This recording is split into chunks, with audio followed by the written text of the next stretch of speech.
Pajek kanggo panguwasa.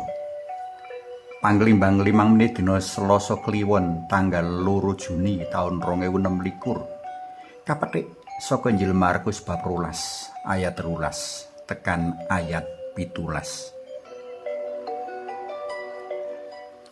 Sacara prasaja, panguwasa ing donya iki bisa kabedakake dadi loro: panguwasa negara lan panguwasa rohani. Panguwasa negara tugase ngemunah negara tumuju kahanan ayem tentrem gemah ripah loh jinawi kerta tata raharja.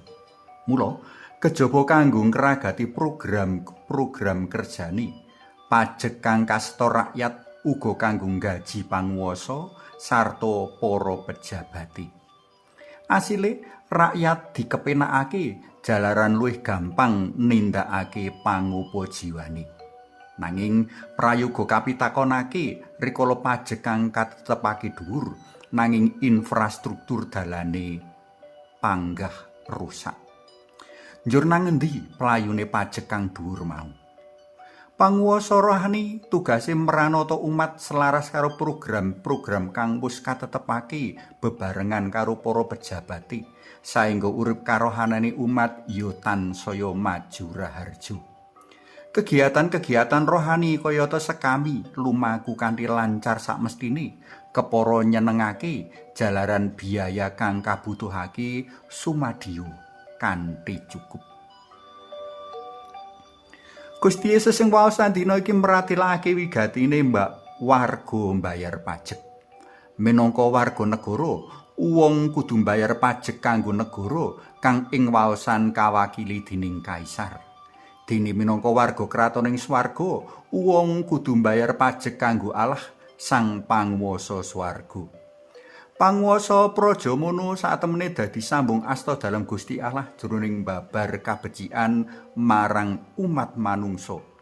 Sacara rohani, sanadyan panguwasa kaangkat liwat Dewan Perwakilan, nanging satemene kang ngangkat panguwasa mau Gusti Allah piyambak, saengga pertanggungjawaban uga marang panjenengane. Mula asring uga para panguwasa praja mau sinebut minangka wakiling Allah.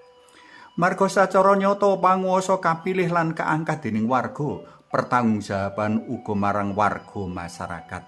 Ing kene rakyat asring sinebut uga minangka wakiling Gusti. Mula ana uga tembung swara rakyat mujudake suarane Gusti. Sacara mligi urip karohanen manungsa ana pangemonahe para pejabat rohani kang ing basa pasaman suci sinebut hierarki. Para pejabat mau kang sacara mligi mikirake lan ngupayake kanthi program-program tri tugas gereja lan panca tugas gereja karaharjan rohani umate. Hierarki dadi badan wakil Allah kang ngreksa alam sawegung. Mula para pejabat mau uga bisa sinebut minangka wakiling Allah ing donya. Umat Allah kang sadar wis ngrasakake sih pangreksa Allah kang uga dumadi liwat para pamimpin pasaman mau padha nyengkuyung tuwuh ngrembakane pasamuan kanthi urun dana kolekte. Tansaya sadar mringsih rumeksane Allah, tansaya ikhlas umat urun dana kolekte, jer dana mau kejaba kanggo nyokong sempulu uripe pangreksa pasamuan uga kanggo ngragati kegiatan-kegiatan karohanen umat. Para tresna pelem kinasih, sabda dalem Gusti dina iki bisa dadi penuntun urip kita minangka warga negara lan warga kratoning swarga kang maujud ana warga pasamuan suci. Minangka warga negara, para pendherek dalem Gusti kaiket karo kewajiban bayar pajek.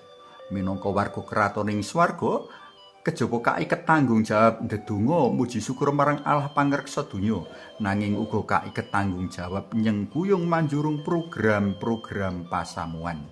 Kejaba nyengkuyung manjurung liwat udu pikiran lan tenaga, kita prayoga udu biya.